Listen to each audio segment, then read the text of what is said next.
তখন আল্লাহ রসুল বললেন যে আলজেম লেসানা, ওই সময় মুখটা বন্ধ রেখো, মুখ ব্যবহার করো না।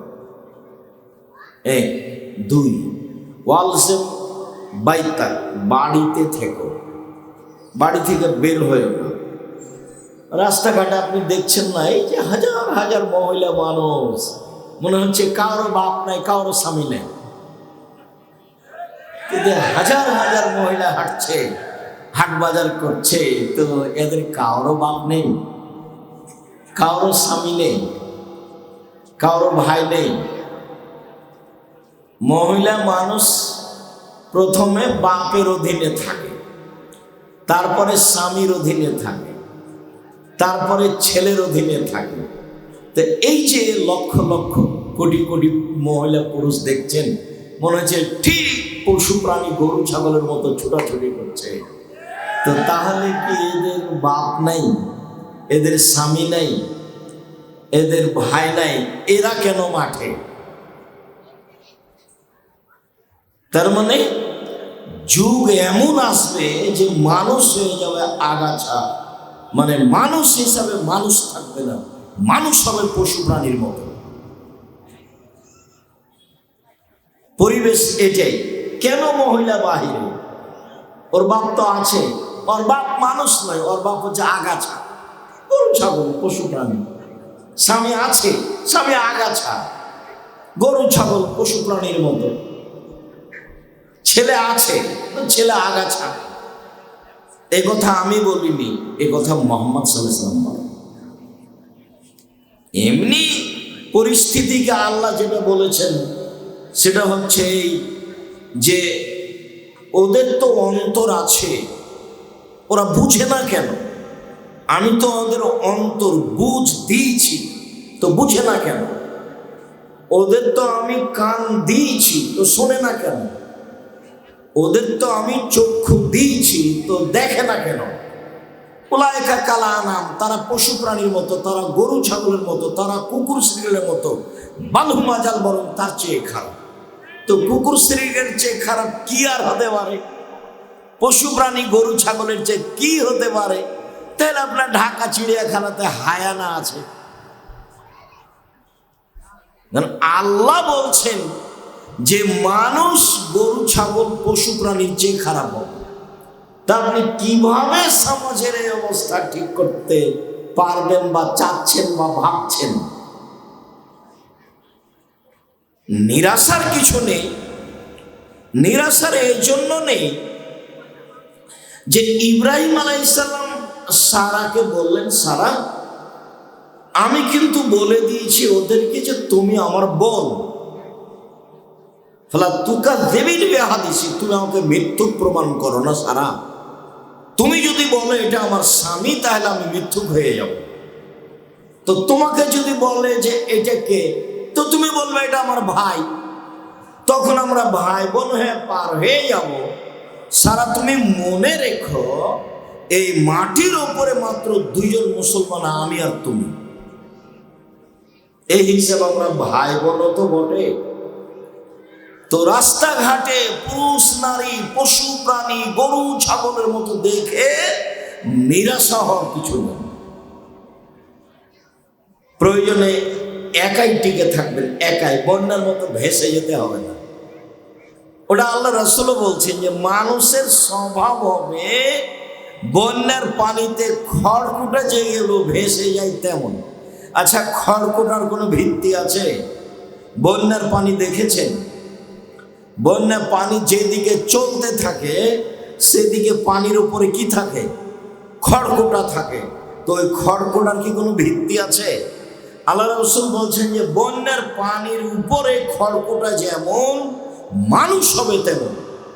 অথচ মানুষ, অথচ খায়, অথচ পেশাব করে, পায়খানা করে। এ কথা আল্লাহ বলছেন, এ কথা নবী বলছেন। অবাক হতে হয়, মানুষই এরকম হবে। আপনি দেখেন না, এত কেন পুরুষ নারী রাস্তায়? কেন? এদের কি কারো বাড়িঘর নেই? বাড়িঘর তো আছে, এই জীবন হচ্ছে পশু প্রাণীর মতো, গরু ছাগলের মতো, কুকুর শ্রীগালের মতো। চলেন পরের কথা বলি।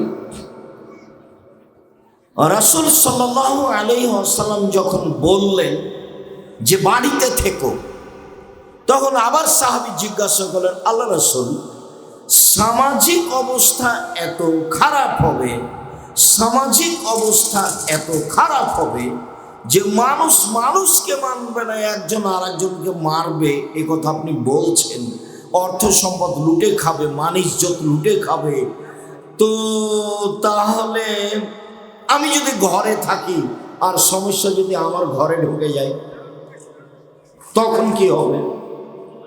তখন আল্লাহ রাসূল বললেন যে আদমের দুই ছেলের ভালোটার মতো হবা। আদমের দুই ছেলের এক ছেলে বলল, এই হাবিল, তোকে আমি হত্যা করব। কাবিল বলছে, তখন হাবিল বলছে যে তুমি হত্যা করো করো, আমি তোমাকে হত্যা করব না। এই যে সমাজ খারাপ হয়ে গেছে, তাতে আপনার কি? কাবিল বলছে তোকে আমি হত্যা করব, হাবিল বলছে তুমি করো করো, আমি তোমাকে হত্যা করব না। এই যে আপনি যদি ভালো হতে চান তো এইভাবে আসতে হবে, পিছনে হটতে হবে, পিছনে হটা ছাড়া কোনো পথ নেই। দেখেন আল্লাহ রাসূলের কথা, আবু হুরায়রা রাদিয়াল্লাহু তাআলা আনহু বলেন, রাসূল সাল্লাল্লাহু আলাইহি ওয়াসাল্লাম বলেছেন, ইয়াতি আলাইকুম সানাওয়াতুন খাদাআতুন, তোমাদের সামনে যে সময়গুলো চলে আসবে এই সময়গুলো প্রতারণায় পরিপূর্ণ, সময়টাই প্রতারণায় পরিপূর্ণ। মানে কে যে ভালো আর কে যে মন্দ এটা বিবেচনা করাই কঠিন। সবাই খারাপ মনে হবে। তারপরের বাক্য শুনেন, ইসাদ্দাকুল কাযিব ওয়া ইউকাযযাবু সাদিক, সত্যবাদীকে মিথ্যাবাদী বলা হবে আর মিথ্যাবাদীকে সত্যবাদী বলা হবে।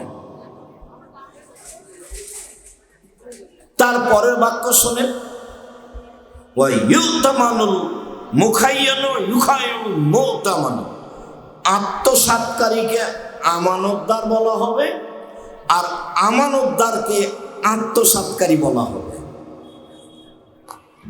পরস্পর বাক্য চলতে থাকছে। তারপরে আল্লাহ রাসূল বলছেন যে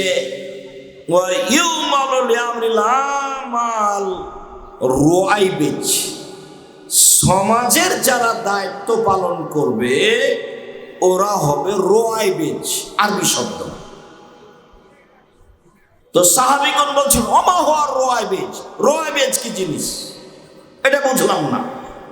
তখন আল্লাহ রাসূল বলছেন যে রাজুলুত তাফেহ, নিম্ন শ্রেণীর মানুষ, ইতর শ্রেণীর মানুষ, ঢাকার ভাষাতে উমুকের পোলা উমুক যখন দায়িত্ব পালন করবে তখন হবে সমাজের এই অবস্থা।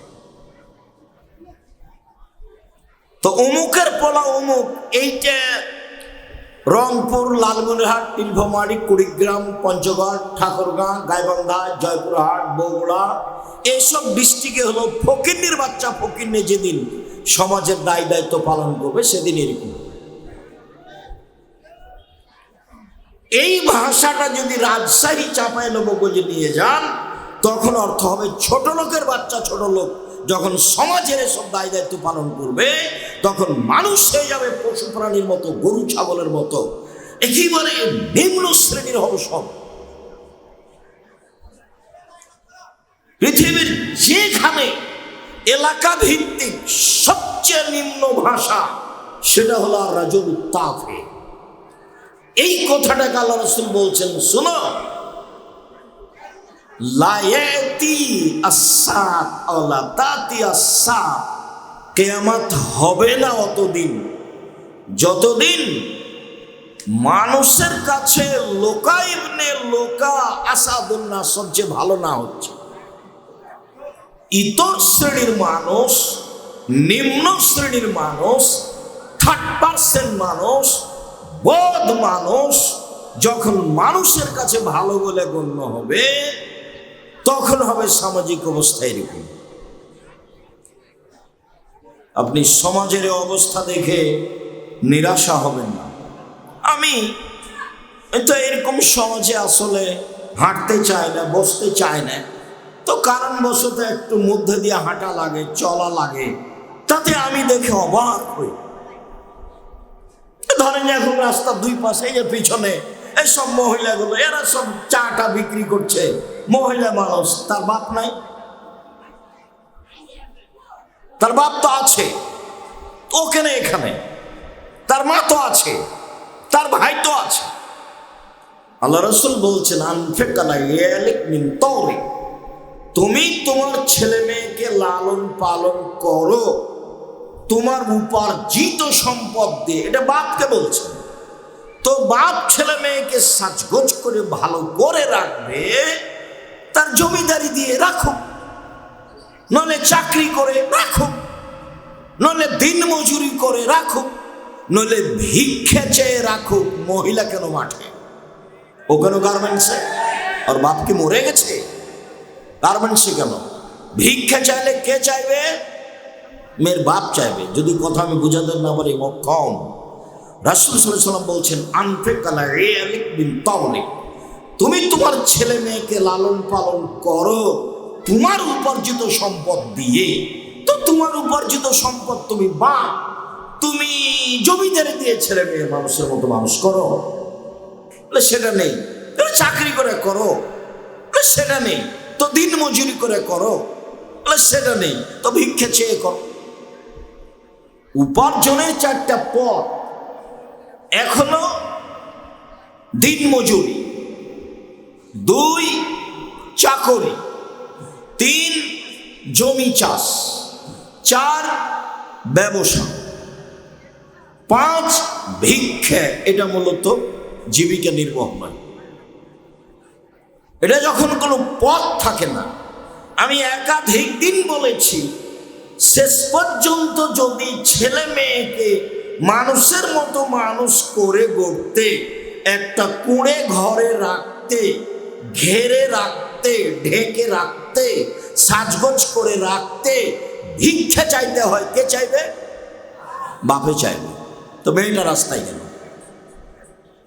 কাপুরুষ, তোমার মেয়ে রাস্তায় গেল, জন্ম দিতে পারো, হিসাব করতে পারো না, তুমি নিজেকে পশু প্রাণী মনে করছো কেন? গরু ছাগল মনে করছো কেন?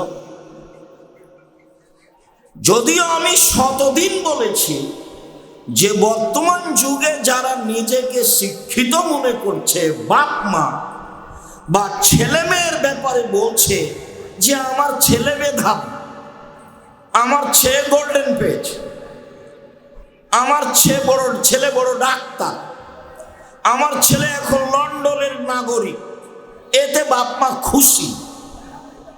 আসলেই কি সে খুশির যোগ্য? আসলেই কি বুঝতে পেরেছে যে আমিও ভালো, আমার ছেলে মেয়ে ভালো? জি না। আমি তো আপনাকে দিন রাত বলছি যে আপনার ছেলেটার মেধা ভালো, বড় ডাক্তার, পিজি হাসপাতালের ডাক্তার, 3 লক্ষ টাকা মাসে বেতন পায়। তো ওই কোম্পানির ওষুধ লিখে যে কোম্পানি তাকে টাকা দিয়েছে, তো ধোঁকাবাজ। ওকে আপনি মানুষ করলেন কেন? ও তো প্রতারক। ও ডাক্তার দিয়ে আপনি জাতির কি করতে চান? কি করতে পারো এই জাতীয় ডাক্তার দিয়ে? ভুল হিসাব। ওর বাপ মা বুঝেছে আমার ছেলের মেধা ভালো, আমার ছেলেকে ইঞ্জিনিয়ার করবে। আমি ব্যতিক্রম নেই এই কথা বলি না, বলছে আমার ছেলে বড় ইঞ্জিনিয়ার। আরে তো চোর, টাকা চুরি করে খায়, রাস্তাঘাট তো করে যে কোনো জায়গাতে টাকা চুরি করে। আপনি যে ছেলে মেয়ে মানুষ করলেন কেন? চোর বানানোর জন্য, প্রতারকের জন্য, ধোঁকাবাজের জন্য, জাতির জন্য ছেলে মানুষ করেন। আরে মানুষ করবেন কি দিয়ে? ও তো স্কুলে ঢুকলেই বলে ও কালিমা তোমার আকাশ, ও কালিমা তোমার বাতাস। তো ছেলের জন্মই শিরক, ছেলের ভিত্তি শিরক, মেয়ের জন্মই শিরক, মেয়ের ভিত্তি শিরক। এই ছেলে মেয়ে জাতি কি করতে পারে? ও তো নিজেই মুশরিক, ও তো জাহান্নামে চলে গেছে। ও জাতির কি করবে? ও তো প্রতারক, ও তো ধোঁকাবাজ, ও ওর বাপ শিক্ষিত নয়, ওর মা শিক্ষিত নয়, ওর বংশ শিক্ষিত নয়, ওর জাতি শিক্ষিত নয়। আমি 90 সাল থেকে এভাবে বলছি, 90 সাল থেকে। আরে ঠাকুর তো বাঙালিদের শত্রু, ঠাকুর তো মুসলমানের শত্রু, ঠাকুর তো জাতির শত্রু, ঠাকুর তো বিশ্ববিদ্যালয়ের শত্রু। যেদিন ভারত বাংলাদেশের পাকিস্তানের মুসলমান ইংরেজদের হাতে নির্যাতিত, সেই দিন ঠাকুর লন্ডনে মুচ পাকায় খুশিতে। আর সেই ঠাকুরের গান আমার ছেলে বলে, অসম্ভব। আমি আব্দুর রাজ্জাক বিন ইউসুফ বলছি, আমার ছেলে বলবে না। তুমি কাপুরুষ, তোমার বলতে পারে। তোমাকে আমি শিক্ষিত মনে করিনি, তোমাকে মরিনি, তোমার বাপকে মনে করি না, তোমার মাকে মনে করি না, তোমার জাতিকে মনে করি। তাহলে কিভাবে আছে বলে একাই আছি?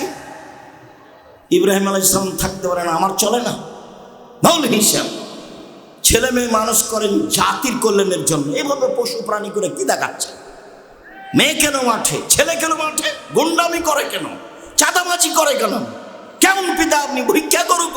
এই ছেলে, গুন্ডামি করো কেন বেটা? চাঁদা উঠাও কেন? গাড়ি ঠেঙ্কে চাঁদা উঠাও কেন? কিসের তুমি দল করো, কিসের তুমি পার্টি করো?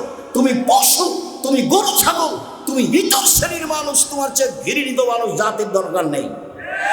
তুমি মানুষের টাকা মেরে খাও, তুমি রাস্তাঘাট বন্ধ করো, তুমি মানুষের কাছে জোর করে টাকা আদায় করো, তুমি চাঁদাবাজি করো, তুমি একেবারে ইবলিশের চেয়ে খারাপ। তোমাকে কে শিক্ষিত বলেছে? তোমার বাপ মা তোমাকে কেন মানুষ করেছে? তুমি তো আগাছা, তুমি তো জাতির বোঝা। ভিক্ষে করে খাও বেটা, ভিক্ষে করে খাও। জাতির কাছে এসেছো কেন? জাতির ক্ষতি করতে? ভুল হিসাব। যত গুন্ডা সান্ডা পান্ডা দেখছেন রাস্তাঘাটে, এরও টাকা, গাড়ি থামিয়ে টাকা আদায় করছে। যেখানে সেখানে একটু বাড়ি করতে বলে আমাকে 1 লাখ টাকা দিতে হবে। এই ধোঁকাবাজ, এ হলো কুকুর শ্রীগালের মতো, পোষারের প্রাণের মতো এক জীবন। এর বাপ দায়ী, এর মা দায়ী, এর জাতি দায়ী, এর জন্য সরকার দায়ী। পশু প্রাণীর মতো থাকবে কেন? কেন বাড়িতে মাশাআল্লাহ জারি থাকবে, প্রেসিডেন্ট আইয়ুবের মতো 44 দ্বারা জারি থাকবে, তার নাম বাপ। একরাহুল কালামা বাদাল ইশায়ে, একরাহুল নওমা কাবলাল ইশায়ে। মুহাম্মদ সাল্লাল্লাহু আলাইহি ওয়াসাল্লাম ঘোষণা দিয়েছেন, এশার সালাতের পরে কথা বলা নিষেধ, এশার সালাতের পূর্বে ঘুমানো নিষেধ। বাপ মা তো নিজেই পশু, জাতির কি করতে পারে? দুঃখিত সম্মানিত দিনী ভাই বোন, রাসূল সাল্লাল্লাহু আলাইহি ওয়াসাল্লাম বলছেন, যেদিন অধমের সন্তান অধম সমাজের দায়িত্ব পালন করবে, হেড মাওলানা হোক, হেডমাস্টার হোক, প্রিন্সিপাল হোক, ভাইস চ্যান্সেলর হোক, জেল সুপার হোক, চেয়ারম্যান হোক, মেম্বার হোক, এমপি হোক, মন্ত্রী হোক, ডিসি হোক, এডিসি হোক, যেদিন তার চালচলন, যেদিন তার কথাবার্তা, যেদিন তার আচার আচরণ ন্যায় বলে কোনো জিনিস থাকবে না, ইনসাফ বলে কোনো জিনিস থাকবে না, সেদিন ও হবে গরু ছাগলের মতো, ইতর শ্রেণীর পশু প্রাণীর মতো। 5 পয়সা তার দাম দেয়নি মুহাম্মদ সাল্লাল্লাহু আলাইহি সাল্লাম। আপনি নিজেকে চিনতে পারলেন না, আমি কে? আপনি মুসলিম, জাতির জোর করে টাকা আদায় করেন কেন? মুসলিম মানে মেনে নিলাম, ইসলাম মানে মেনে নেওয়া। তো তুমি যে বলো আমি মুসলিম, তো জোর করে টাকা আদায় করো কেন? চাঁদাবাজি করো কেন? ভিক্ষা করে খাওয়া? আর ছেলে, ভিক্ষা করে খাওয়া কেন? দিন মজুরি করে খাওয়া। আমি চকলেট বিক্রি করে খেতে বলিনি, আমি বলেছি চকলেট বিক্রি মানে সবচেয়ে কম পয়সার ব্যবসা। চকলেট বিক্রি মানে সবচেয়ে কম পয়সার ব্যবসা। সবচেয়ে কম পয়সার ব্যবসা করে জীবিকা নির্বাহ করতে রাজি আছে। মানুষকে মেরে জোর করে টাকা আদায় করে, মানুষের ব্যবসা বাণিজ্য বন্ধ করে, মানুষের রাস্তাঘাট বন্ধ করে, মানুষের প্রতি জুলুম করে, নির্যাতন করে আমি বেঁচে থাকতে রাজি নই। ধোঁকাবাজ, জুলুমবাজ। তোমার কারণে একটা লোক আমাকে বলছে, দেশের যা অবস্থা তাতে বিবাহ করলে আগে চাঁদা দিতে হবে। বিবাহ করলে আগে কি দিতে হবে? চাঁদা দিতে হবে। তো এই কথা কেন বলছে? এ কথা তোমার কারণে বলছে। তুমি তো আগাছা জাতির জন্য, তুমি তো জাতির জন্য বোঝা। সম্মানিত দিনী ভাই বোন, অবাক। রাসূল সাল্লাল্লাহু আলাইহি ওয়াসাল্লাম বললেন, যে মানুষ মারামারি করবে, অয়াকসরল হারাজ, মারামারি বেশি হয়ে যাবে, দাঙ্গামা হাঙ্গামা বেশি হয়ে যাবে। বলতে বলতে বলছেন যে মানুষ বাপকে মারবে, যেমন বলেছেন বাপকে মারবে, তেমন সাহাবীগণ বলছেন লাইসা লাহুম উকুলুন, তাদের বিবেক বুদ্ধি থাকবে না। তারা কেন পিতাকে মারবে, কেন মাকে মারবে? তাদের বুদ্ধি বিবেক থাকবে না। এটা রাসূলের মুখের উপরে তাদের জিজ্ঞাসা। তখন আল্লাহ রাসূল বলছেন লা, না, বিবেক থাকবে না। তুনজাউ উকুল আকসারি জামান, ওই সময় প্রায় মানুষের বিবেক তুলে নেওয়া হবে, মানুষই হবে গরু ছাগলের মতো। চাঁদা আদায় করাই তার জন্য ভালো কাজ, চুরি করাই তার জন্য ভালো কাজ, মানুষের কাজ বন্ধ করাই তার জন্য ভালো কাজ, যেটা আপনি দেখতে পাচ্ছেন।